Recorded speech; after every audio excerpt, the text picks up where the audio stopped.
Hi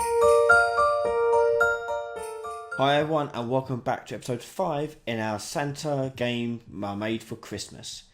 If you don't know what this is all about, I made a short quick game for Christmas for this year, and you can download and play that game right now through the link in the description. And I thought I'd do a series explaining how I made it and how you can make it by following the tutorials. I've provided all the assets you need in the link down below in the description as well, so you can download it and start following along these tutorial sessions.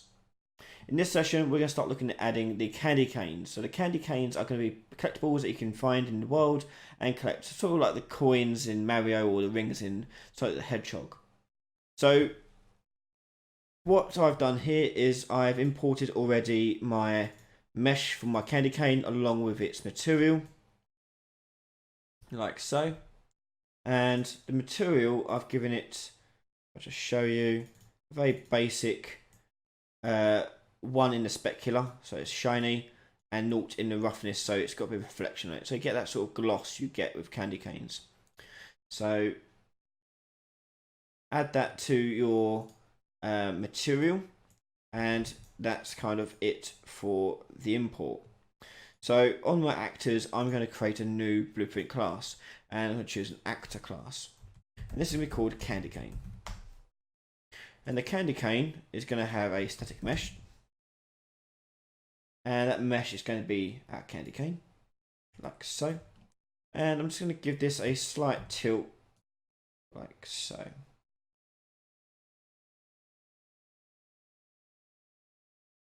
And just move it, just so it's a bit more centered, aligned. I'm then also going to add a rotating movement to this.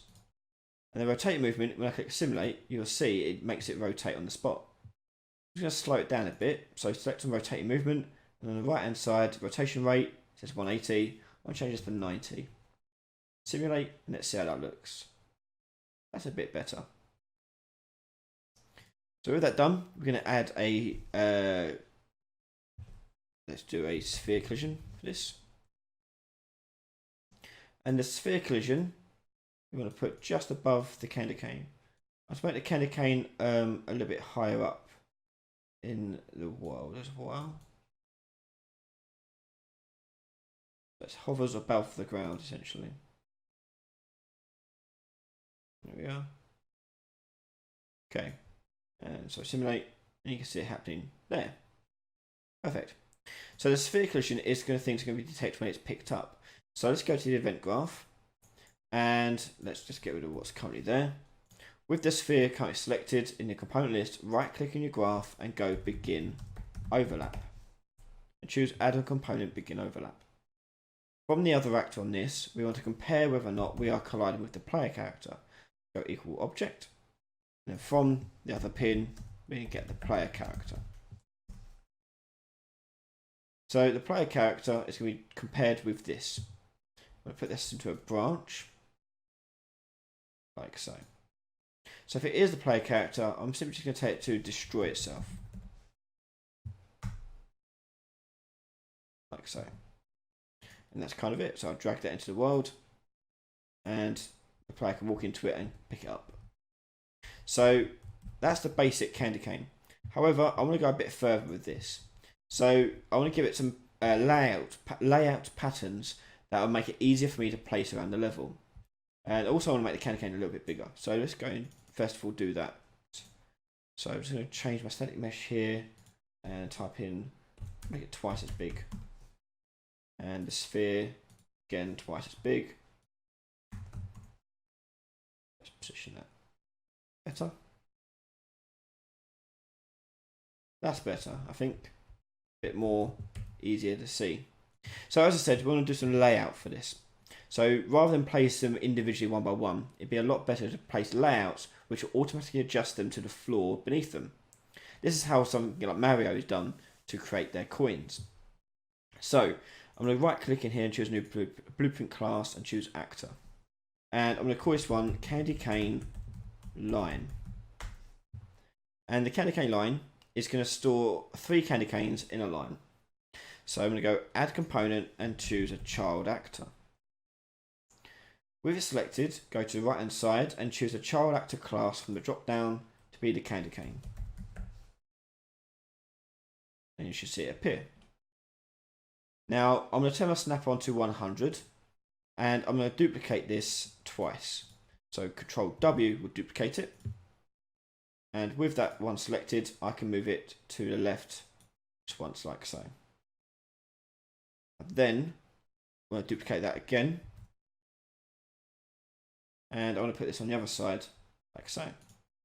So the idea being is that I can just drag this out into the world, and it'll create 3 candy canes for me perfectly in a line, which I can interact with uniquely on their own.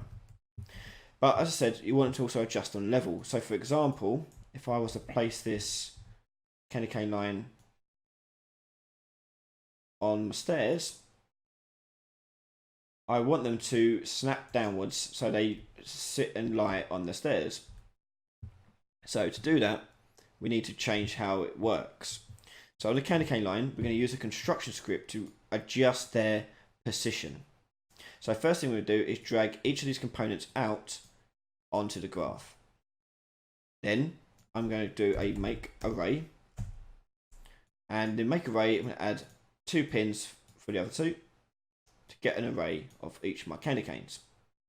So from there I'm going to do a for each loop.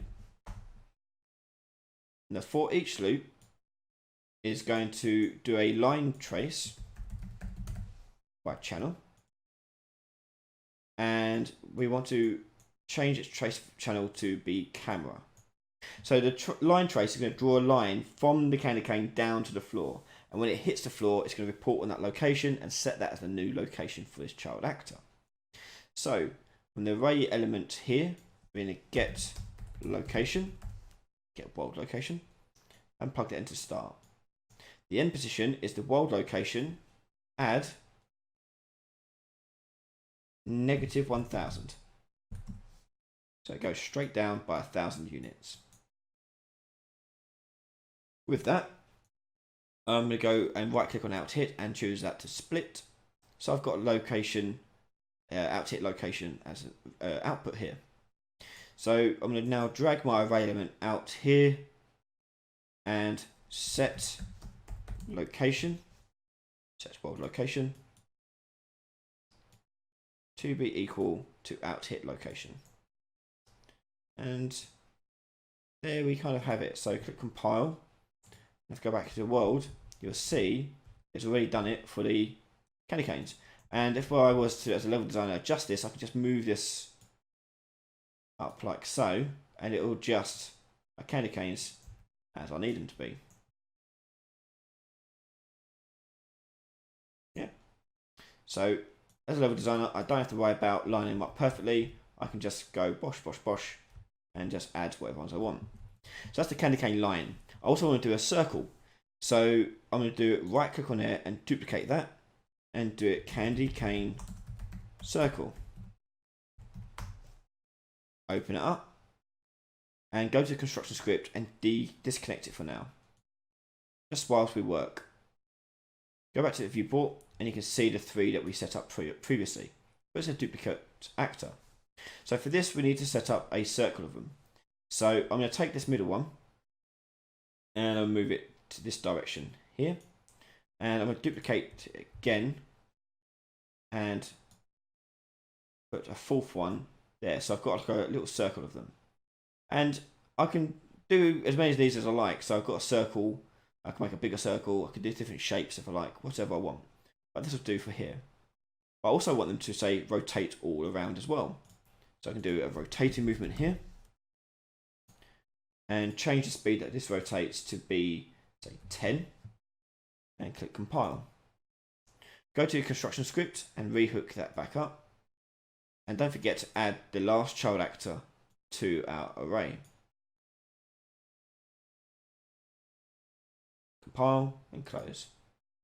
We can now drag the candy cane circle out like so, and it will rotate around in a circle along with them rotating as well. And don't forget that uses the same sort of concept with the line traces. So if I was to say put this on a slope,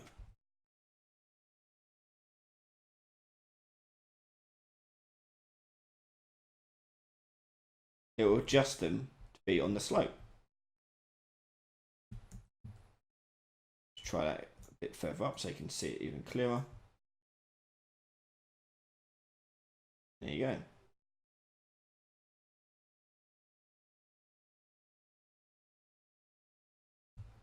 And that's how we do the pickups. So on the individual candy cane object, one last thing I'm going to do is click on static mesh and make sure that it's got no collision. So change its collision to no collision.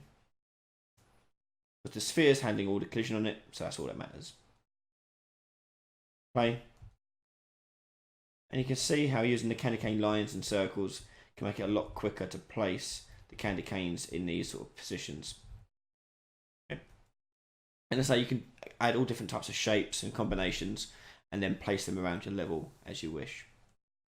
Thanks very much for watching. Hopefully you found this one interesting. And in the next episode, we'll start working on the enemy and what they're doing. So we'll start making enemies that we can throw our snowballs at and knock them down. Thanks very much for watching. If you want to watch that next part right now, you can head over to patreon.com/RyanLaley, where you can find that part along with the rest of the series as well. And thank you to everyone to all my support for the channel and everything I'm doing here. I've got loads of stuff coming for 2020. I can't wait to show you all. So thank you very much. Don't forget to hit subscribe, and I'll see you all next time. Bye bye.